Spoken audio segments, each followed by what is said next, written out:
Okey, kita memberikan tumpuan juga kepada syarikat startup kita dan juga syarikat berasaskan teknologi. Kita melihat kepada teknologi drone. Banyak kali kita sebutkan teknologi drone ini, namun di mana tahap teknologi drone kita dan latihan yang diberikan, membina kepakaran dan juga kegunaannya di peringkat domestik, tidak kira di dalam sektor apa sekalipun. Itu yang saya bincangkan pada jam ini. Saya membawa tetamu kita pada jam ini, Ketua Pegawai Eksekutif Meraki, iaitu Mat Razali Ismail yang bersedia pada ketika ini. Lee, terima kasih kerana bersama kami pada pagi ini. Mungkin pertama sekali, kita nak melihat kepada penggunaan drone di Malaysia ini, di mana tahap kita sebenarnya? Kita mendengar banyak kali mungkin the hit itu kurang dirasai, dan pada masa sama saya difahamkan juga bukan itu saja, Meraki sendiri ada bukan saja kerjasama orang kata apa komersial, tapi juga dari segi CSR dan sebagainya. Mungkin boleh ceritakan juga. Terima kasih, Najib.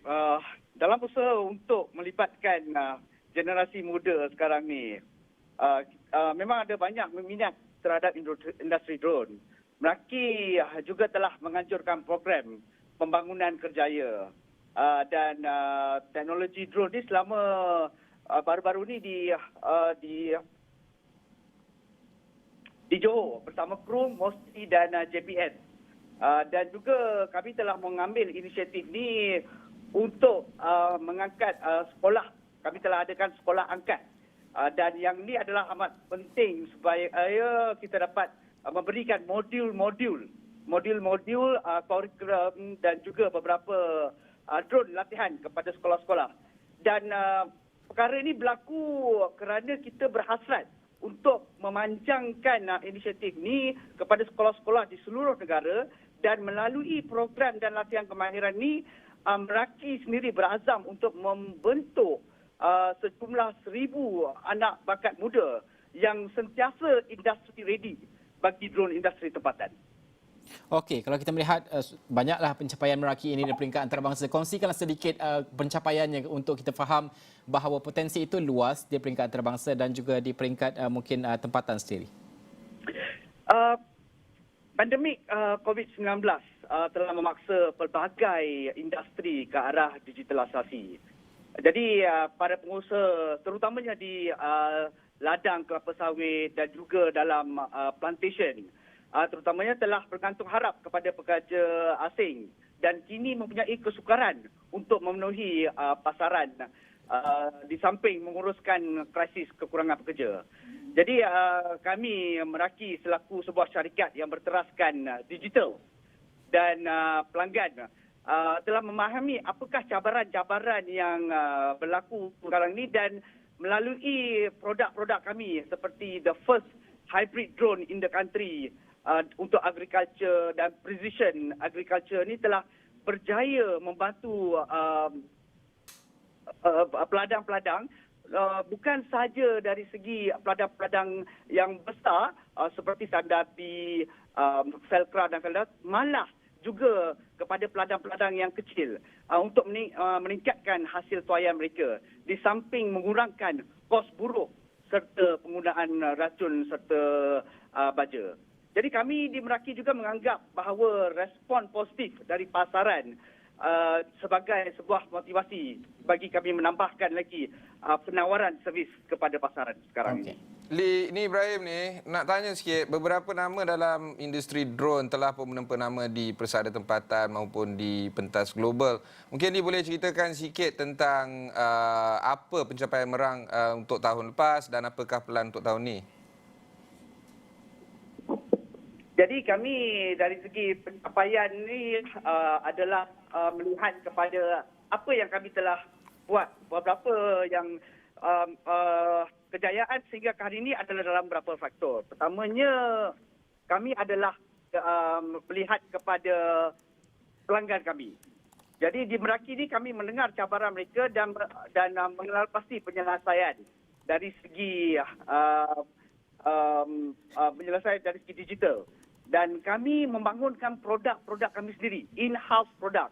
Jadi ini adalah buatan Malaysia untuk memastikan produk perkhidmatan kami ini mampu mendepani cabaran yang dihadapi oleh penduduk kami dan juga pelanggan-pelanggan secara menyeluruh.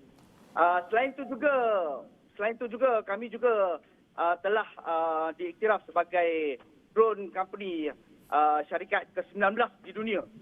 Jadi faktor-faktor ini adalah bagaimana kami membezakan Meraki dengan pesaing-pesaing kami yang lain. Okey, steady Lee. Kita akan dari masa ke masa kita berhubung kerana penting untuk kita melihat industri seperti ini untuk percambahannya dan juga kesan sampingannya kepada industri-industri berkaitan juga seperti Lee sebutkan tadi, pertanian, industri perubatan juga seperti visual kita lihatkan tadi itu adalah Meraki punya servis sebenarnya, Ibrahim. Okey, terima kasih kerana bersama kami pada pagi ini. Itu merupakan Mat Razali Ismail, Ketua Pegawai Eksekutif Meraki.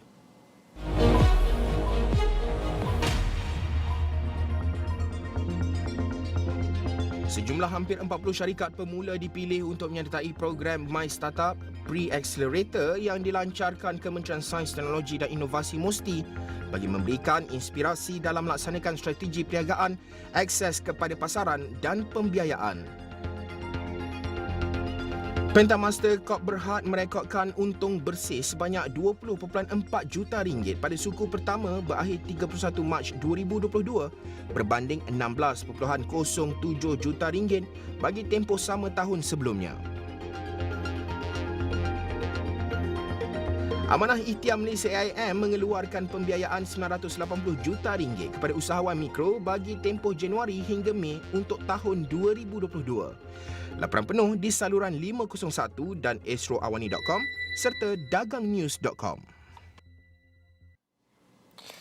Just to touch base a little bit more on the business side of the world, the consortium involving Aeon Credit Services currently uses Sedanias As-Salam's integrated tawarruk solution for the Islamic financial institution.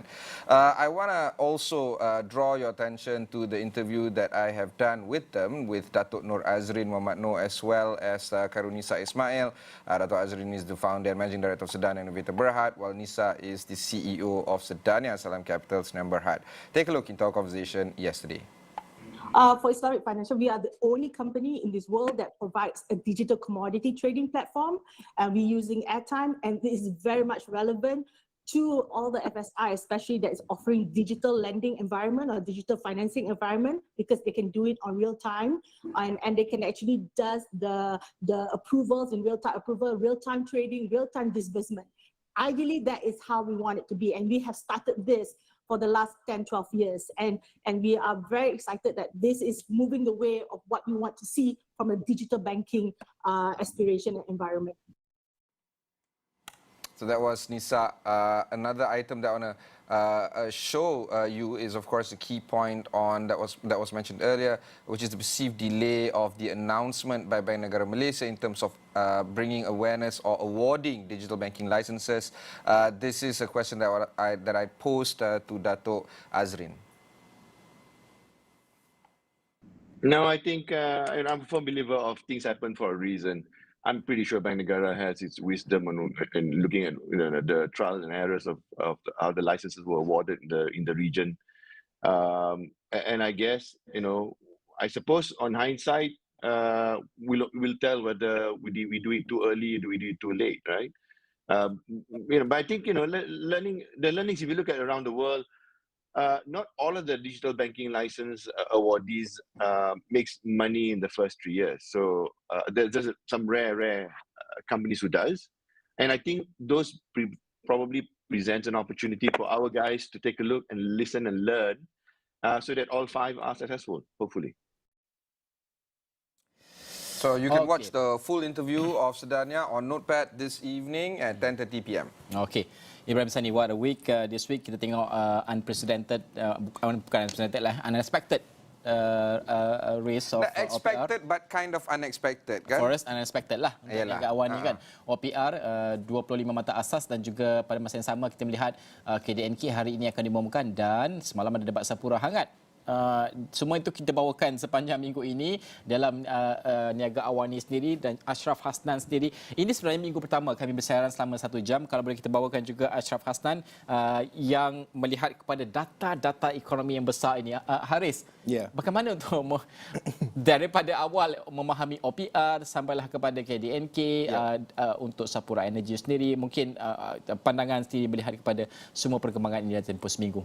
Ya, sebenarnya kalau kita melihat secara keseluruhan, beberapa data yang kita terima, terima kasih kepada Jabatan Perangkaan DOSM yang banyak sebenarnya memberi input angka-angka terkini nilai dagangan, termasuklah dari segi kalau kita lihat penalisis dari segi unjuran KDNK, OPR, dan itu merupakan data-data yang diberikan oleh DOSM sebenarnya membantu kita dalam membuat analisis dan juga memberi penjelasan secara menyeluruh kepada penonton-penonton untuk faham, kerana kalau kita ambil contoh Najib dan juga Ibrahim, kalau OPR dan juga KDNK banyak sebenarnya dari segi perubahan-perubahan yang berlaku dan juga impak-impak kepada masyarakat, rakyat, mereka yang merupakan peminjam, kalau dari segi OPR, dan kita sekarang ni tengah kumpul sebenarnya BR, BLR ni apa ceritanya, berkuat kuasa berapa hari bulan, kalau tak silap saya Maybank hari ini bermula perubahan ataupun kadar baharu bagi Maybank, ada bank-bank lain mungkin